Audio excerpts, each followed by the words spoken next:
He killed Your WavyOcho Gloria to how Steven Seagal became Hollywood's worst celebrity. Yeah.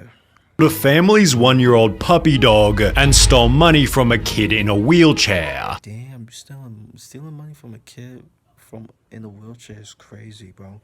That's OD. Steven Seagal has such a comically terrible history, he now simply refuses to face it. I wonder how you deal with all that. Hello, Steven Seagal. Number 1, treating other actors terribly during filming. I have a family member that worked with him years ago on a low-budget film. Steven Seagal was miserable and rude, but it only gets worse from here. Whilst filming for the movie Exit Wounds, stuntman Steven Quadros explained that Seagal would unexpectedly kick guys in the nuts to see if they were wearing cups, which was also mentioned by a different stuntman in a completely unrelated interview. The first thing he's gonna do is kick you in the nuts. He's like, oh hey, wearing a cup? Pop. He's just gonna pop you in the nuts. That's the first thing he does. One comment stated, I actually know a few stuntmen and actors who've worked with Seagal, and they all echo the same thing about him, one of whom might have been Stephen Lambert, who stated Seagal became more unpredictable during his fight scenes. He's notorious of breaking people's arms, legs, ribs, as he'd actually punch and hit other actors to make the fights look real. He was actually hitting the stuntman like for real? Yeah, he's known for that. To make matters worse, protective equipment wasn't. Damn, Steven Seagal was really breaking niggas up for real in movies. Wow.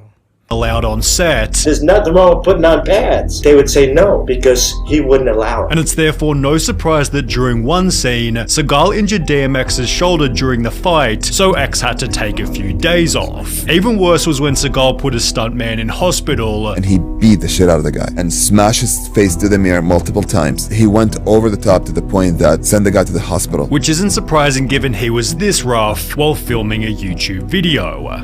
Oh. Whoa. Right I wasn't ready. As a result, actors have to be extremely careful just to appear alongside him. You gotta keep a third eye on what he's doing. And if you're not good enough, he's gonna hurt you. Although not only because of unexpected injuries. Seagal would show up on set demanding insane movie changes. Calls the director, he's like, we're changing the scene. We're gonna do the scene in Arabic. He's gonna teach me. And he's like, put this camera here, put this camera here. And I was like, everybody's like, what? While Stephen Tobolowsky told a funny story where Seagal randomly stopped acting on set due to an unexpected crisis. Steven Seagal has had a spiritual awakening. He decided that he doesn't want to kill people anymore in movies. And Steven says, I think it's just bad that we keep putting this violence into the world. This resulted in a $14 million lawsuit claiming that Seagal not only regularly showed up late and left early, but also made regular unauthorized changes to the script and dialogue, which could result in the loss of millions of dollars. How he said that, but he acting really violent. He broke DMX's shoulder. What the fuck? Why you do that to a legend, bro? Stop with you, Steven Seagal. Because parts of the film's plot that were promised now cannot be delivered to the film buyers. Seagal was sued for another $60 million after repeating his actions on 4 other sets, justifying his lack of effort with the worst excuse you'll ever hear. Seagal backed out because his Buddhist guru known as Mukara said the films would create bad karma, perhaps because Seagal's also been exposed for exaggerating his skills as a fighter. Steven Seagal is in fact a black belt martial artist, however his martial art of choice Aikido has been heavily criticized for being one of those mostly impractical martial arts that has extremely limited application in real-life scenarios. He is a legitimate Aikido black belt, but the martial art is the questionable thing. A Reddit comment describes Seagal's martial art to be kind of a cult with fake telegraphed attacks. The attackers are just there to make the master look good, which is exactly what's shown in this video, where Seagal's attackers just fall to the floor to make him look good for the crowd. Unfortunately, people don't voluntarily flip over in the real world. This makes pro wrestling look real, wonderfully choreographed. Fighting is always easier when your opponent cooperates. It's therefore no surprise Seagal has no professional fighting record. Who MMA does Aikido? So-and-so coming in the cage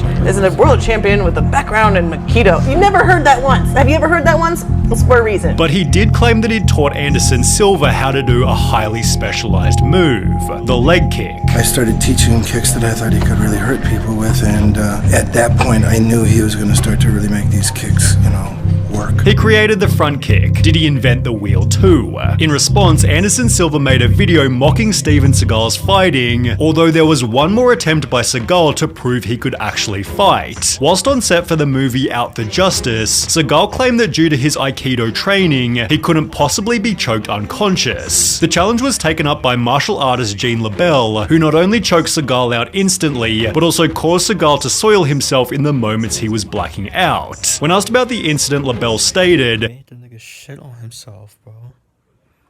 "Sometimes Steven has a tendency to cheese off the wrong people, and you can get hurt by doing that. So if a guy soils himself, you can't criticize him, because if they just had a nice big dinner an hour before, you might have a tendency to do that." Seagal responded by claiming that he and LaBelle had never even fought. There was never ever any confrontation with him, ever. And if Gene is saying shit like that, he should be ashamed of himself. And so if he said that, he is a pathological scumbag liar. Although nobody believes Seagal's side of the story, as he has his own list of well-documented lies. For example, Seagal made the insane claim that he was honored as the first private citizen to destroy a nuclear device, whilst also claiming he was recruited by the CIA to help carry out undercover missions. It explained, "You could say that I became an advisor to several CIA agents in the field, and through my friends in the CIA met many powerful people and did special works and special favors, although an investigation by a magazine found these claims were completely bogus." It also dispelled the myth that Seagal once fought the Yakuza in his dojo, as the magazine interviewed Seagal's ex-wife who stated it's a lie. He once chased a few drunks away from the dojo, but never was involved with the Yakuza. Similarly, Seagal made the claim that he was a tough kid who was feared by others, yet this was dispelled by his own mother, who stated her son was frail and suffered from asthma. He was a puny kid back then, although Seagal had a plan to clarify exactly what was fact and fiction. He'd post a Reddit Ask Me Anything, likely expecting normal questions. However, the responses would only... His mother basically called him Cap. And yeah, I don't even use that word. I hate that word, Cap, bro. Like, Cap is an overused word, but that's what the mother's basically saying what Billy Seagal's saying, that is Cap. deepen the past that was already haunting him. What kind of pants were you wearing when Gene LaBelle choked you unconscious and caused you to shit your pants? I personally know a stuntman who had all of his front teeth knocked out by you and said you didn't even apologize. Why did you do that? Can you explain how you developed the front kick that Anderson Silva used in his UFC fight? Although there was one more question that was worse than any other. Hey there, I went to the same junior high school as you in Fullerton, CA many years later. Heard some stories. The one I would like to ask you about is when your social studies teacher caught you stealing lunch money from a kid in a wheelchair. True, I didn't make this up. Seagal understandably avoided the damning questions. However, by answering some of the easy ones, he'd introduce another flaw: his massive ego. What is your current biggest drive that motivates you? I am a champion and I want to remain a champion. Seagal's overinflated self-image was best shown in this interview, where he'd implied that Van Damme wasn't a good martial artist. I think that that's a matter of opinion, that he was a champion anywhere. Which was then proven at a party when the two came head to head. The party was hosted by Sylvester Stallone, who stated, Van Damme was tired of Seagal saying he could kick his ass and went right up to him and offered him the chance to step outside so he could wipe the floor with him. Seagal made some excuse and left. Van Damme, who was completely berserk, tracked him down and again offered him a fight, and again Seagal pulled a Houdini, yet Seagal unsurprisingly stated it was Van Damme who ran from him. Is it true he got in a fight with you? No, it'd be like me squashing an ant. If he sees me, he runs. It's therefore no surprise that Seagal despises Van Damme. Thoughts on Jean-Claude Van Damme? Can I laugh in your face? Do I think Jean-Claude's a tough guy in martial arts? No. However, Van Damme has only ever said positive things about Seagal in return. Met the guy a few times. He's a nice guy. Doesn't like me much. I like him a lot. Good guy. Good charisma. He's got something special on the screen. Another example of Steven Seagal's ego came from a story told by Rob Schneider. Finally, Steven Seagal emerges and he comes out and he said, I just read the greatest script I've ever read in my life. He goes, really? Who wrote it? I did.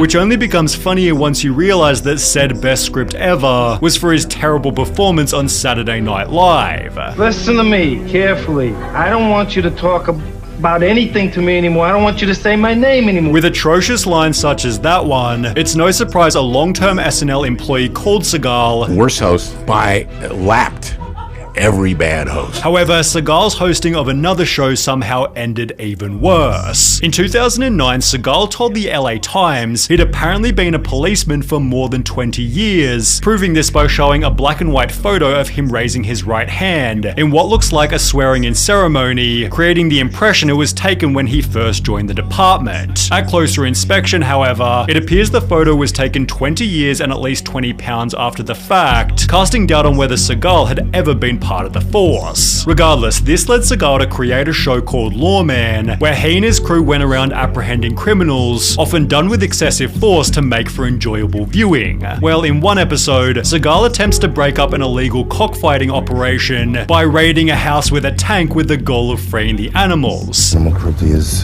one of my pet peeves. However, after doing so, the property's owner Jesus Sanchez Uvira quickly filed a $100,000 lawsuit which claims that more than 100 prize chickens being bred for show were killed by Seagal and his colleagues. An 11-month-old puppy was also shot and killed during the early morning raid. Seagal responded by stating, "I've been called a lot of things in my career, some of them not so kind. But to be labeled an animal abuser is beyond the pale and that is simply a role I will not accept." While another policeman stated if my deputies, or Posseman Seagal for that matter, had done something so awful like shooting a family dog, then where are the photos to prove it? It seemed for the first time ever Seagal wasn't actually lying. However, there was one more lawsuit that would end the show completely. In mid-2010, Steven Seagal was sued for sex trafficking, which became one of so many different allegations, it's genuinely difficult to count them all. On the set of 1991 Out for Justice, 4 different women quit during filming due to Seagal's continued piggery,